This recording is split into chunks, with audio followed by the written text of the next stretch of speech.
है हाल ही में जारी अंतरराष्ट्रीय बौद्धिक संपदा सूचकांक यानी कि इंटेलेक्चुअल प्रॉपर्टी इंडेक्स में भारत किस स्थान पर रहा है?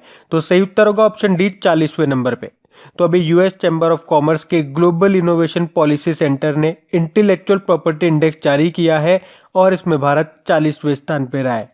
पिछले साल भारत 36वें स्थान पे था और इस बार 40वें स्थान पे रहा है। अच्छा, इसमें टॉप पे कौन रहा है? तो टॉप पे इसमें अमेरिका रहा है। अच्छा, बौद्धिक संपदा अधिकार मतलब होता है निजी अधिकार, तो इसमें भारत 40वें स्थान पे रहा है, ये याद रखो। और इस पे टॉप पे रहा है अमेरिका। अच्छा, क्या आप मुझे बता सकते हो एक वर्ल्ड इंटेलेक्चुअल प्रॉपर्टी डे भी होता है जो हम कब मनाते हैं? तो याद रखना 26 अप्रैल को मनाते हैं वर्ल्ड इंटेलेक्चुअल प्रॉपर्टी डे। बढ़ते आगे।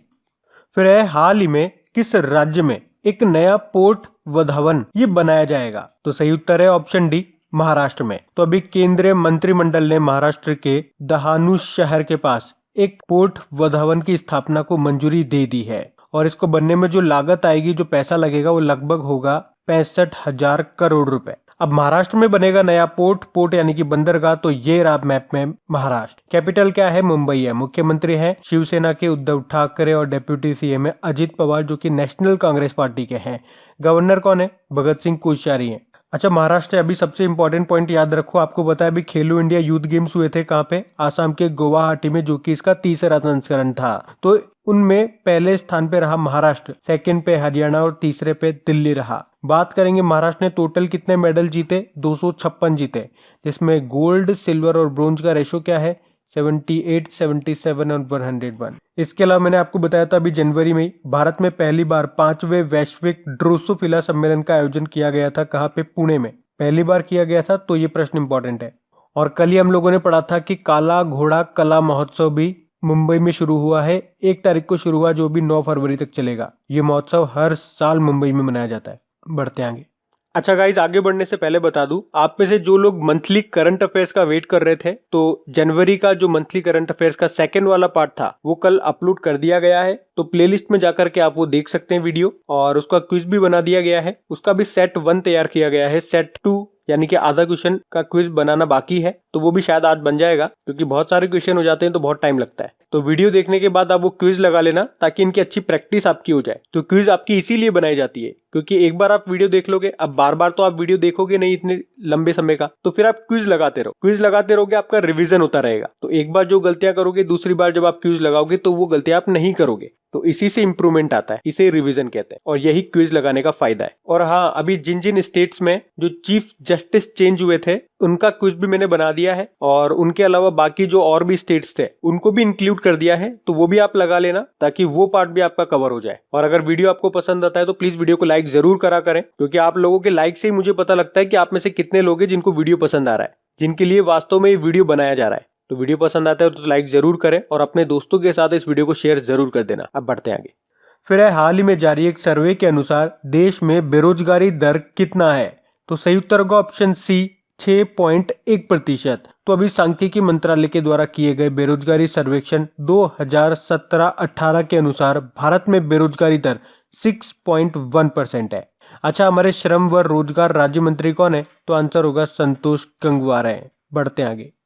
फिर है हाल ही में T20 इंटरनेशनल क्रिकेट में 7 मेडन ओवर फेंकने वाले पहले गेंदबाज कौन बन गए हैं? तो सही उत्तर होगा ऑप्शन बी, जसप्रीत बुमराह।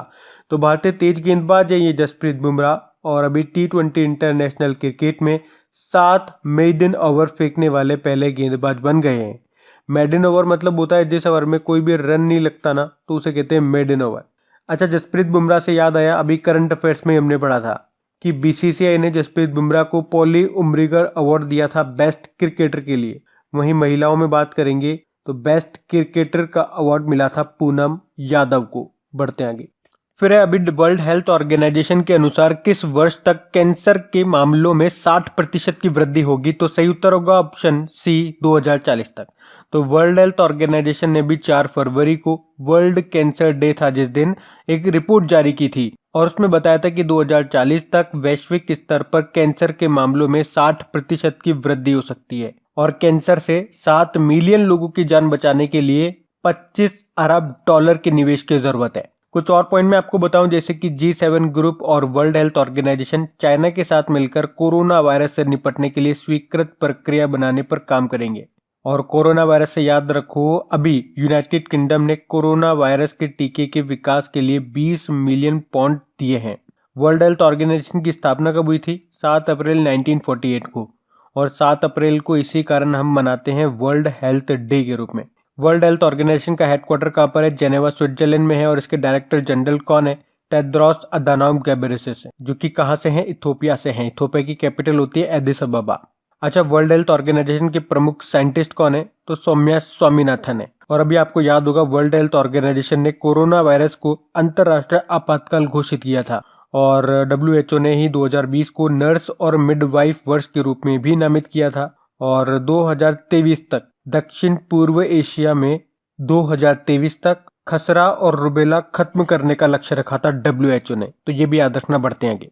फिर है, हाल ही में किस राज्य ने नागरिकों को विभिन्न सरकारी सेवाओं की होम डिलीवरी के लिए जन सेवक योजना शुरू की है? तो सही उत्तर होगा ऑप्शन ए, कर्नाटक ने। तो इस योजना में होगा क्या? जो भी सरकारी सेवाएं हैं उनकी होम डिलीवरी की जाएगी। मतलब लोगों के जो राशन कार्ड हो गए, वरिष्ठ नागरिक पहचान पत्र हो गए, स्वास्थ्य कार्ड हो गए, ये सब लोगों के घर तक पहुंचाए जाएंगे। और ये योजना शक्ल नामक योजना का हिस्सा है। क्या नाम है? जन सेवक योजना। अब बात कर्नाटक की है, तो जेरा मैप में कर्नाटक, कैपिटल क्या है? बेंगलुरु है। याद रखना, इन्फोसिस का हेडक्वार्टर कहाँ पर है? बेंगलुरु में। विप्रो का हेडक्वार्टर कहाँ पर है? बेंगलुरु में। और हिंदुस्तान एरोनॉटिकल लिमिटेड का हेडक्वार्टर कहाँ पर है? बेंगलुरु में। इसरो का हेडक्वार्टर कहाँ पर है? बेंगलुरु में। और बेंगलुरु को ही सिलिकॉन वैली ऑफ इंडिया भी कहते हैं। लेकिन अगर आपसे पूछा जाए ना कि सिलिकॉन वैली ऑफ वर्ल्ड किसको कहते हैं, तो सैन फ्रांसिस्को कैलिफोर्निया।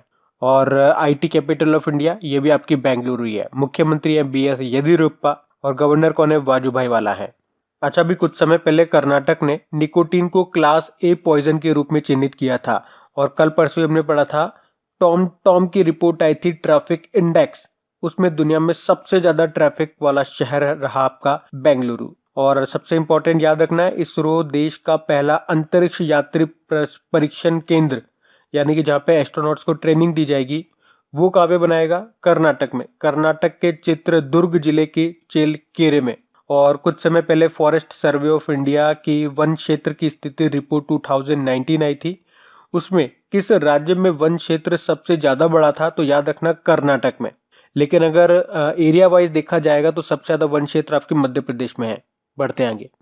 फिर है, हाल ही में किस देश में 80 ट्रिलियन क्यूबिक फीट के प्राकृतिक गैस भंडार की खोज की गई है? तो सही उत्तर होगा ऑप्शन है, यूनाइटेड अरब अमीरात में। तो अभी यूनाइटेड अरब अमीरात ने लगभग 80 ट्रिलियन क्यूबिक फीट के नए प्राकृतिक गैस भंडार की खोज की है। और मैं आपको बता दूं, यूनाइटेड अरब अमीरात के पास विश्व का छठा सबसे बड़ा तेल भंडार है। अब बात यूनाइटेड अरब अमीरात की है, तो येरा मैप में यूएई, कैपिटल क्या है? अबू धाबी है। और आपको याद होगा, अभी जनवरी में ही वर्ल्ड फ्यूचर एनर्जी समिट कहाँ पे हुआ था? अबू धाबी में हुआ था। और दुनिया का पहला आर्टिफिशियल इंटेलिजेंस यूनिवर्सिटी, ये कहाँ पे खुलेगा? अबू धाबी में ही खुलेगा। चलो, एक प्रश्न मैं आपसे पूछता हूँ, आप मुझे बताओ, अभी किस 2020 को आर्टिफिशियल इंटेलिजेंस का वर्ष घोषित किया था? देखते हैं किस किस को पता है। करेंसी क्या है? दिरहम है। प्रेसिडेंट है शेख खलीफा बिन जायद अल नहयान। अच्छा, आईसीसी इंटरनेशनल क्रिकेट काउंसिल का हेडक्वार्टर भी यहीं पर है, दुबई में। और याद रखना, दुनिया का सबसे बड़ा झूला भी यहीं पे बन रहा है, दुबई में। 250 मीटर ऊंचा है वो। और अगर बात करें दुनिया का सबसे बड़ा ई वेस्ट रिसाइकलिंग प्लांट, ये कहाँ पे बना था? ये भी दुबई में बना था। और भारत का पहला ई वेस्ट क्लिनिक कहाँ पे खुला है? तो ये भोपाल में खुला है। और दुनिया का सबसे पुराना मोती कहाँ पे खोजा गया था? यूनाइटेड अरब अमीरात का जो अबू धाबी में मारवा द्वीप है ना, वहां पे। अच्छा, इन सब के साथ मैं आपको एक और पॉइंट बता दूं, अभी एक्सपो 2020 दुबई समिति, जो कि इस साल 20 अक्टूबर को होंगे, उसमें भारत के सह अध्यक्ष के रूप में नवदीप सिंह पुरी को नियुक्त किया गया है। और इसकी थीम क्या होगी? थीम होगी connecting minds creating the future. बढ़ते हैं आगे। फिर है, हाल ही में मूडीज ने वित्त वर्ष 2020-21 के लिए भारत की जीडीपी ग्रोथ रेट कितना प्रतिशत रहने का अनुमान लगाया है? सही उत्तर होगा ऑप्शन सी, 5.5%। तो अभी मूडीज ने वित्त वर्ष 2020-21 के लिए भारत की जीडीपी ग्रोथ रेट 5.5% रहने का अनुमान लगाया है। इसने पहले 6.3% का था, जिसे अब घटा करके 5.5% कर दिया है। अच्छा, इसी के साथ मैं आपको बता दूं, आपको याद होगा आर्थिक सर्वेक्षण में जीडीपी वृद्धि दर वित्त वर्ष 2020-21 के लिए 6 से 6.5% रहने का अनुमान लगाया गया था। वहीं अगर बात करेंगे मूडीज ने क्या कहा है, वित्त वर्ष 2019-20 के लिए तो 4.9% है, लेकिन 2020-21 के लिए 5.5% रहने का अनुमान लगाया गया है। उसके अलावा अभी कुछ समय पहले फिक्की ने वित्त वर्ष 19-20 के लिए कितना रहने का अनुमान लगाया था, जीडीपी ग्रोथ रेट भारत की 5%। वहीं इंडियाज रेटिंग एंड रिसर्च ने भी 5% कहा, आरबीआई ने भी 5% कहा है, नेशनल स्टैटिस्टिक ऑफिस ने भी 5% कहा है, लेकिन इंटरनेशनल मॉनेटरी फंड ने 4.8% कहा, यूनाइटेड नेशन ने 5.7% कहा था और स्टेट बैंक ऑफ इंडिया ने सबसे कम 4.6% कहा था। ये जो बाकी सारे मैंने बताए ये सारे लेटेस्ट हैं, अभी जनवरी के अपडेट हैं, तो इनको याद रखना। पढ़ते हैं आगे। फिर है, हाल ही में किस एशियाई देश ने भारतीय पर्यटकों के लिए सतत विकास फीस शुरू करने का निर्णय लिया है? तो सही उत्तर होगा ऑप्शन सी, भूटान ने। तो अभी भूटान ने भारतीय पर्यटकों के लिए एक सतत विकास फीस शुरू करने का निर्णय लिया है। एक्चुअली में पिछले कुछ समय से भारत से भूटान जाने वाले पर्यटकों की संख्या में काफी वृद्धि हुई है, तो अब भारत से और भारत के साथ साथ बांग्लादेश और मालदीव के पर्यटकों को भूटान में प्रवेश के लिए 1200 एंगल्ट्रम प्रतिदिन देने होंगे।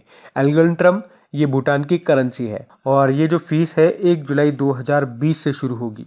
भूटान की बात है तो ये रहा मैप में भूटान। कैपिटल क्या है, थिम्पू है।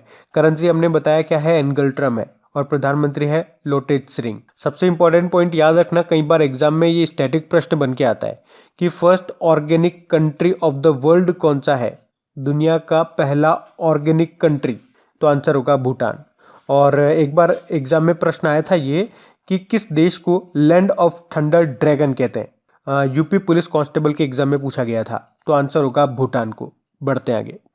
फिर है, हाल ही में सबसे कम सड़क दुर्घटनाओं के लिए किस राज्य के परिवहन कॉरपोरेशन ने रोड सेफ्टी अवार्ड 2018-19 जीता है? तो सही उत्तर होगा ऑप्शन बी, डीटीसी ने। डीटीसी मतलब दिल्ली परिवहन कॉरपोरेशन। तो अभी दिल्ली ट्रांसपोर्ट कॉरपोरेशन ने शहरी क्षेत्र श्रेणी में सबसे कम सड़क दुर्घटनाओं के लिए रोड सेफ्टी अवार्ड 2018-19 जीता है। और डीटीसी के जो मैनेजिंग डायरेक्टर हैं मनोज कुमार, उन्होंने ये सम्मान हमारे परिवहन मंत्री नितिन गडकरी जी से प्राप्त किया है। नितिन गडकरी जी, इनके पास परिवहन मंत्रालय के साथ साथ एमएसएमई मंत्रालय भी है इस बार, ये याद रखना। एमएसएमई यानी कि माइक्रो स्मॉल मीडियम एंटरप्राइजेस, और इनका निर्वाचन क्षेत्र है नागपुर। बढ़ते आगे। फिर है, हाल ही में जारी वैश्विक मेडिकल डेटा लीक रिपोर्ट में कौन सा राज्य सबसे ऊपर रहा है? तो सही उत्तर होगा ऑप्शन बी, महाराष्ट्र। तो एक जर्मन साइबर स्पेस फर्म है ग्रीन बेल्ट सस्टेनेबल रेजिलिएशन, और उसने वैश्विक मेडिकल डेटा लीक से प्रभावित राज्यों की सूची जारी की है और उसमें सबसे ऊपर रहा है महाराष्ट्र। तो इस रिपोर्ट में सीटी स्कैन हो गया और एक्सरे हो गया, एमआरआई हो गया, यहाँ तक कि रोगियों की तस्वीरों का डेटा भी लीक होने की बात की गई है। इसमें एक्चुअली जितने भी देश हैं उनको अलग अलग 4 कैटेगरी में बांटा गया है, गुड, बैड और अगली। तो भारत अगली श्रेणी में दूसरे स्थान पे रहा है और अमेरिका इसमें टॉप पे रहा है। फिर है, हाल ही में कैबिनेट ने कितने ट्रिपल आईटीज को राष्ट्रीय महत्व के संस्थान का दर्जा दिया है? तो आंसर होगा 5 को। तो अभी प्रधानमंत्री नरेंद्र मोदी की अध्यक्षता वाले केंद्रीय मंत्रिमंडल ने 5 ट्रिपल आईटी मतलब Indian institutes of information technologies को राष्ट्रीय महत्व के संस्थान का दर्जा देने की मंजूरी दी है। अच्छा, वो 5 ट्रिपल आईटी कहाँ पर है? एक तो triple IT Bhopal, triple IT Raichur, Surat, Bhagalpur और